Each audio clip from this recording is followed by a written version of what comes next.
Hello दोस्तों, welcome आप सभी का डीके स्टडी यूट्यूब चैनल में। दोस्तों, इस वीडियो में हम बात करने वाले हैं बीएसटीसी काउंसलिंग के बारे में। दोस्तों, ये वीडियो थोड़ा सा लंबा होने वाला है, तो आप इस वीडियो को पूरा समझिए ताकि इसके बाद के वीडियोस को अगर आप नहीं देखो तो भी चल जाएगा, लेकिन इस वीडियो को समझना जरूरी है क्योंकि इस वीडियो में मैं काउंसलिंग के बारे में, कुल फीस के बारे में, कॉलेज में रिपोर्टिंग के बारे में, अपवर्ड मूवमेंट के बारे में सारी जानकारी, संपूर्ण जानकारी आपको यहाँ पर देने वाला हूँ। काउंसलिंग फर्स्ट लिस्ट से रिलेटेड। गाइस, सबसे पहले आपको जैसे ही कल या परसों एक दो दिन में काउंसलिंग के बारे में ऑफिशियल वेबसाइट पर नोटिफिकेशन आ जाएगा। काउंसलिंग के रजिस्ट्रेशन के लिए सबसे पहले आपको अप्लाई करना पड़ेगा।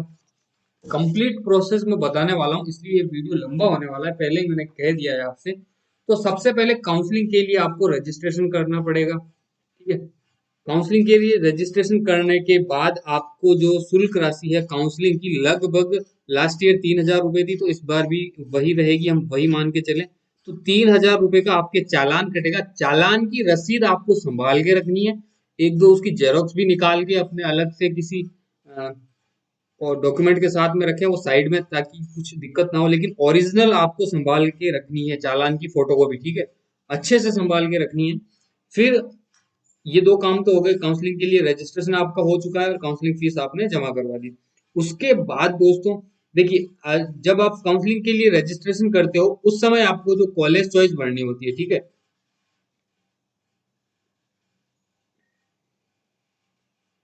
अभी अभी तक वहां पर पहुंचने से पहले मैं यहाँ पर काउंसलिंग के बारे में ही बता रहा हूँ, ठीक है। बाकी वाले पॉइंट्स पे बाद में जाएंगे, ठीक है। तो यहाँ पर आपको कॉलेज की चॉइस कैसे बढ़नी है ये समझिए। लगभग हर कैंडिडेट को 60 से ज्यादा कॉलेज बढ़ने हैं। किसी भी हालत में आप 40 से कम कॉलेज भरोगे ही नहीं, ठीक है। 60 से अधिक कॉलेज भरने हैं, आप चूज कर ले अपने आसपास के कॉलेज। 60 कॉलेज किसी भी हालत में आपको चूज करने हैं। 300 कॉलेज है, अपने आसपास के जिलों के सारे कॉलेज सेलेक्ट कर लो। अन्यथा आपके साथ ऐसा हो सकता है कि आप अगर बांसवाड़ा से हो तो आपको गंगानगर कॉलेज मिल सकता है, तो भयंकर दिक्कत होने वाली है, बहुत लंबा पड़ेगा आपको आने जाने का। इसीलिए अपने आसपास के जिलों के सारे कॉलेज भर लो। लगभग 60 से ज्यादा कॉलेज भर लो, ठीक है। 100 भर लोगे तो भी कोई नुकसान नहीं होने जा रहा है, लेकिन 60 तो कम से कम भरना ही, ठीक है। कॉलेज चॉइस भरनी है आपको, ठीक है। ये कॉलेज चॉइस भरने के बाद 5 डिस्ट्रिक्ट सेलेक्ट करने हैं, ठीक है। उन डिस्ट्रिक्ट में मिलने की प्राथमिकता रहेगी। फिर ऑल राजस्थान तो करना ही है, कहीं पर भी अगर नहीं मिले तो ऑल राजस्थान में मिल जाएगा, ठीक है। वो बाद की बात है, लेकिन पहले अगर आप अधिकतम कॉलेज भरते हो तो आपको वहां पर मिलने के चांसेस ज्यादा रहते हैं। तो इसीलिए मैं कह रहा हूँ कि अधिकतम कॉलेज भरो, ठीक है। फिर काउंसलिंग फीस जमा हो जाएगी। उसके बाद अ, ये होने के बाद एक फिक्स डेट को प्रथम काउंसलिंग लिस्ट अलॉट होगी, ठीक है। यानी आप कह सकते हो कि कॉलेज अलॉटमेंट होगा। उस कॉलेज अलॉटमेंट में आपने जैसे रिजल्ट चेक किया था उसी प्रकार आपको चेक करना है। अगर आपको कॉलेज अलॉट होता है तो वहां पर एक अलॉटमेंट लेटर निकलेगा। गाइस, बहुत ध्यान से सुनना, मैं जो डॉक्यूमेंट बता रहा हूँ वो डॉक्यूमेंट आपके पास बीएससीसी के बाद भी रहने चाहिए, ठीक है। अभी जो मैं बात कर रहा हूँ कॉलेज अलॉटमेंट लेटर की, बहुत इंपॉर्टेंट है। जब आप रीट में सिलेक्शन हो जाएगा तब डॉक्यूमेंट वेरिफिकेशन कराओगे, कौन सा कॉलेज अलॉट हुआ था, लाओ डॉक्यूमेंट। तो वहां पर आपके पास कॉलेज अलॉटमेंट लेटर होना बहुत जरूरी है। तो इस कॉलेज अलॉटमेंट लेटर की आप 2-3 फोटो को भी जरूर निकलवा लें, ठीक है। और कॉलेज अलॉटमेंट लेटर आपको अगर कॉलेज अलॉट हो जाता है तो आपका फर्स्ट लिस्ट में ही काम हो गया, अन्यथा आपको सेकंड लिस्ट में ट्राई करना पड़ेगा, थर्ड लिस्ट में ट्राई करना पड़ेगा। लेकिन जिनको फर्स्ट लिस्ट में अलॉट हो जाता है उनको अलॉटमेंट लेटर निकलवा लेना है। अलॉटमेंट लेटर निकालने के बाद अगले ही दिन से आपको फीस जमा करवानी पड़ेगी, ठीक है। शिक्षण शुल्क जिसको हम कह सकते हैं, ये फीस लगभग दोस्तों 16,000 के आसपास होती है। 16 से 18,000 आप मान के चल सकते हो, ठीक है। तो टोटल जो फीस होती है गाइस वो 21,000 होती है। आप 22,000 तक मान लीजिए, okay. Round figure, pre form वगैरह सब मिला के टोटल आप 21-22,000 आपकी फीस रहती है एक साल की, ठीक है, शिक्षण शुल्क। सेकेंड ईयर में जब आप आओगे तब की तब देखना आप, तब और बढ़ी जाती है फीस। इतनी है, ज्यादा नहीं है, बस यही फीस आपसे 21,000। फिर सेकंड ईयर में भी पढ़नी है, वो बाद की बात है, पहले आप फर्स्ट ईयर का तो कंप्लीट करो, ठीक है। आपको ई मित्र के जरिए चालान कटवाना होगा बैंक में, ई मित्र पे कहीं पे भी। वो चालान और 3,000 का चालान दोनों अपने पास सेफ सुरक्षित रखना है, ठीक है। इस चालान की भी फोटोकॉपी निकाल लेनी है आपको, ठीक है। अब आपके पास कॉलेज अलॉटमेंट लेटर आ गया, आपने फीस जमा करा दी। अब उसके बाद कॉलेज में रिपोर्टिंग, फीस जमा करने के एक दिन बाद से ही कॉलेज में रिपोर्टिंग स्टार्ट हो जाती है, जो कि लगभग 7 दिन तक चलती है। 7 दिन में लास्ट टाइम 5 बजे का रहता है, 5 बजे के बाद कोई भी कॉलेज में पहुंचता है, 5 क्यों, अगर आप 4:30 बजे भी पहुंचते हो तो आपको बाहर का रास्ता दिखा दिया जाएगा। ध्यान रखो, मैं बहुत स्ट्रिक्टली सुना रहा हूँ आपको, ताकि आप ऐसा गलती ना करो। इस प्रकार की गलती बिल्कुल कॉलेज वाले बर्दाश्त नहीं करेंगे। तो आपको क्या करना है, 3 बजे से जल्दी पहुंच जाना है, क्योंकि देखो सिस्टम बदल रहा है, सरकारी सिस्टम सारा बदल रहा है। पहले ऑफलाइन रिपोर्टिंग हो जाती थी, लेकिन अभी पोर्टल पर 5 बजे के बाद विंडो ही क्लोज कर दी जाती है, मतलब वो ऑप्शन ही हटा दिया जाता है लास्ट डेट के बाद। तो आप कैसे रिपोर्टिंग करोगे? कॉलेज वाले तो कर सकते हैं, लेकिन ऑनलाइन जब तक नहीं होगा तब तो कोई मतलब नहीं है। तो इसीलिए इस चीज का बिल्कुल ध्यान रखें कि आप एक दिन पहले ही कॉलेज चले जाएं, 2 दिन पहले ही चले जाएं। 7 दिन का टाइम है, आप आराम से 2-4 दिन पहले ही कॉलेज तक पहुंच जाएं। और यहाँ पर मैं आपको बता रहा हूँ, कॉलेज रिपोर्टिंग के टाइम जो डॉक्यूमेंट चाहिए वो बनवा लो अभी से, जिनके अच्छे नंबर है, ठीक है। तो यहाँ पर कॉलेज ये रहा साइड में टैब, ठीक है। और यहाँ पर जो डॉक्यूमेंट दे रखे हैं वो सारे डॉक्यूमेंट कौन से ओरिजिनल चाहिए, कौन से जेरोक्स से काम चल जाएगा, ठीक है। ओरिजिनल यहाँ पर कुछ आपके लिए जाएंगे कॉलेज में, कुछ आपको हाथों हाथ वापस भी दे दिए जाएंगे, बस कंफर्म करके दे के, ठीक है। अब कौन से लिए जाएंगे और कौन से दिए जाएंगे ये कॉलेज पे डिपेंड करता है। मैं यहाँ पर आपको सिर्फ बता सकता हूँ कि ये ओरिजिनल चाहिए ही चाहिए, इनके बिना आपका एडमिशन नहीं होगा। जी हाँ, बिल्कुल मैं सही कह रहा हूँ। आप सोचते हो कि आपने स्कोर कर लिया, आपने सब कुछ कर लिया, फीस भी जमा करा दी, तो अब आपका एडमिशन कोई नहीं रोक सकता। आपके कॉलेज वाले, जब आप कॉलेज में एंट्री लोगे तो उसी दिन आपको पता चलेगा कि असली मैदान में तो अब उतरे हो आप, ठीक है। तो यहाँ पर किस चीज का विशेष ध्यान रखें कि ये सारे डॉक्यूमेंट आपके पास होने चाहिए, नहीं है तो अभी से बनवाने के लिए दे दो। और हो सकता है आपकी कॉलेज अलॉट, जिनके अच्छे नंबर है उनको तो होगा ही होगा, ठीक है। जिनके जो बीच में लटक रहे हैं कि यार क्या पता होगा या नहीं होगा, ठीक है, तो उनसे भी रिक्वेस्ट है कि यार बनवा लो, क्योंकि अगर सिलेक्शन हो जाता है तो बाद में दिक्कत नहीं आएगी। हाँ, नहीं भी बनवाते हो तो आप जरूर जो सर्टिफिकेट वो कह रहे हैं उनसे रिक्वेस्ट करके एप्लीकेशन लिखनी पड़ेगी आपको। जी मैं बहुत स्ट्रिक्टली कह रहा हूँ, वहां पर वो आपसे एप्लीकेशन लिखवाएंगे कि जैसे मान लीजिए आपने कह दिया कि सर मेरा जाति प्रमाण पत्र नया बनने के लिए दिया लगभग 7 दिन में आ जाएगा, तो वहां पर आपसे एप्लीकेशन लिखवाएंगे कि लिख एप्लीकेशन में कि 7 दिन के अंदर मेरा जाति प्रमाण पत्र नहीं आया तो मेरा एडमिशन कैंसिल कर दिया जाए। तो आपको बकायदा लिख के देना पड़ेगा। ऐसा हुआ है और ऐसा होता है, इसीलिए मैं आपको बता रहा हूँ, ठीक है। तो मतलब कुल मिला के मेरे बताने का मतलब यही है कि आपको दिक्कत नहीं आए। अभी आपको थोड़ा सा जरूर ये लग रहा होगा कि मैं यहाँ पर डरा नहीं रहा हूँ, बस आपको समझा रहा हूँ, आपको समझने की जरूरत है इन चीजों को, ठीक है। तो यहाँ पर डॉक्यूमेंट ले, जब आप सारे डॉक्यूमेंट तैयार कर लोगे और इनको तैयार करने के बाद भी जब आप कॉलेज में जाओगे तो वो आपसे कहेंगे कि इसके पूरे दो जो भी डॉक्यूमेंट है उन सब के 2 सेट बना लो, 3 सेट बना लो। एक कॉलेज में जमा होगा, एक बीकानेर भेजेंगे, एक आपके पास जमा रहेगा, ठीक है। सारे जो भी डॉक्यूमेंट है वो एक सेट आपके पास जमा रहेगा, एक कॉलेज में जमा रहेगा, एक बीकानेर भेजा जाएगा। तो टोटल 3 सेट बनाने हैं, ठीक है। अब वो बनाने के बाद किस क्रम में लगाने हैं, कौन से डॉक्यूमेंट ऊपर लगेंगे, वो सब आपको कॉलेज में बता देंगे। हर कॉलेज का अपना अपना अलग अलग शेड्यूल रहता है, उसके अनुसार आपको जमाना है, ठीक है। तो यहाँ पर कुल फीस मैंने बता दी है, 20-22 हजार, ठीक है। तो ये हो गई। कॉलेज में रिपोर्टिंग का भी मैं बता रहा हूँ कि आपको जो डॉक्यूमेंट है वो सारे लेके कॉलेज में उपस्थित होना है। जो 7 दिन का टाइम पोर्टल पर रहता है उसी के अंदर, ठीक है। अब आपने कॉलेज में रिपोर्टिंग कर दी, ठीक है,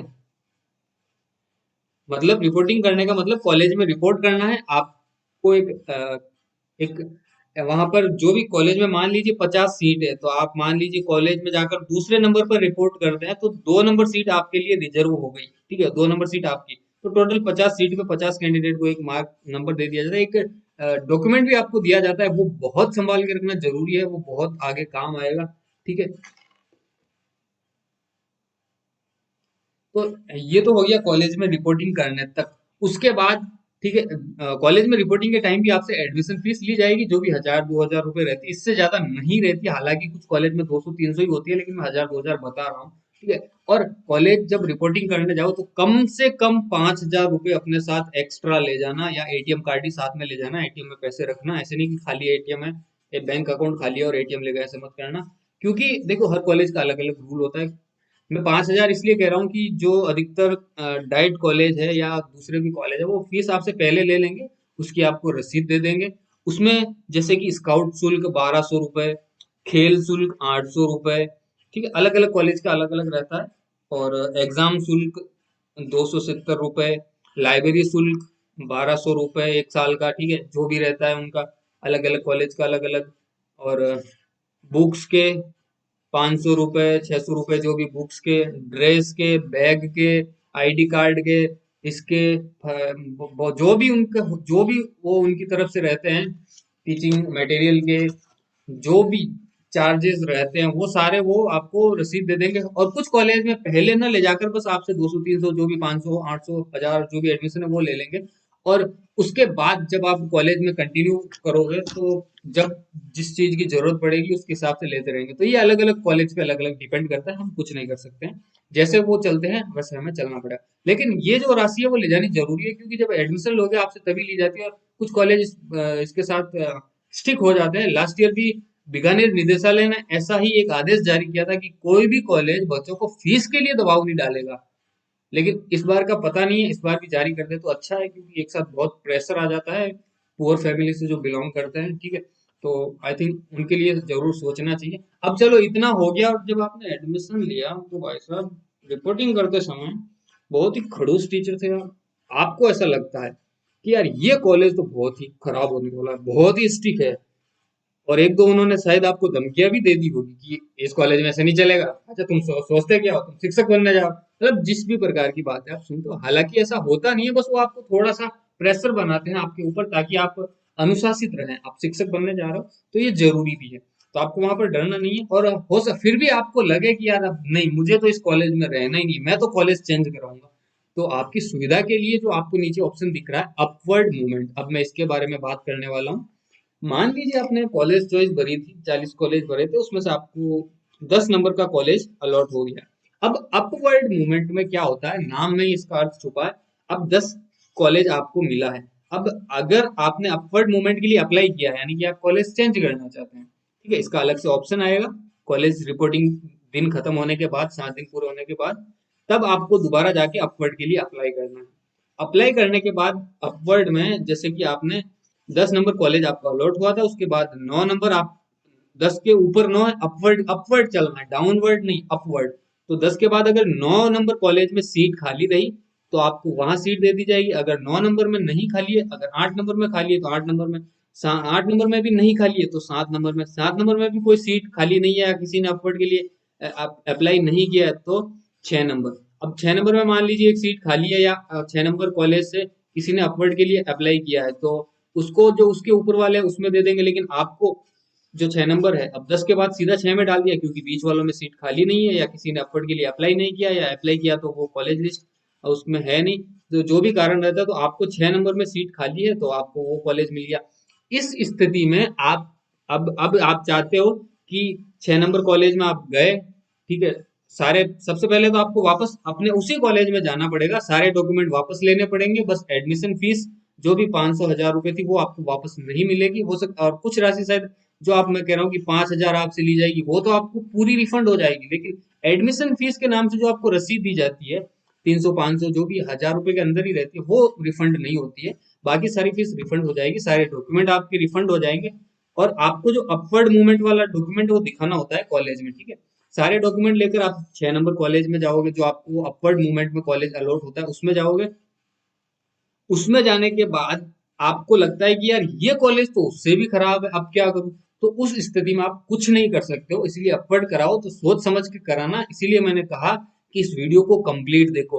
अब आप वापस जो पहले वाला कॉलेज थे उसमें से आपका नाम कट चुका है, आपको किसी भी हालत में 6 नंबर कॉलेज में ही रहना पड़ेगा, ठीक है। बस आपका एक बार कॉलेज चेंज हो सकता है अपवर्ड मूवमेंट में।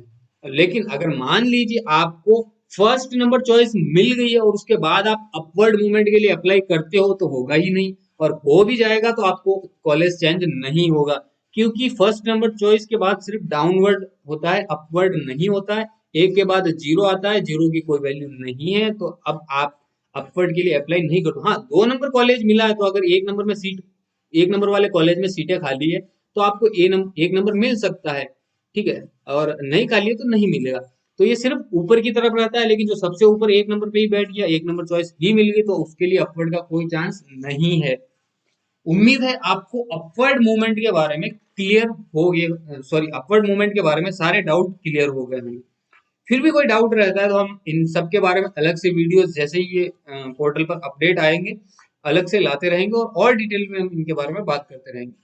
तो आई थिंक अब काउंसलिंग के बारे में, टोटल फीस के बारे में, कॉलेज की रिपोर्टिंग के बारे में, डॉक्यूमेंट के बारे में, अपवर्ड मूवमेंट के बारे में लगभग सारी बातें कंप्लीट हो चुकी है गाइज। मुझे लगता है कि ये वीडियो आपके लिए बहुत ही उपयोगी साबित होने वाला है। अगर साबित होने वाला है तो आप जरूर कमेंट में बताएं और हमारा हौसला अफजाई करें, और हमें इसी प्रकार से जोश दिलाते रहें ताकि हम आपके लिए इंपॉर्टेंट वीडियो लाते रहें। और वीडियो को ठोको लाइक, ठोको शेयर, और फिर मिलते हैं हम किसी नए वीडियो में किसी नई जानकारी के साथ। तब तक के लिए राम राम दिल से।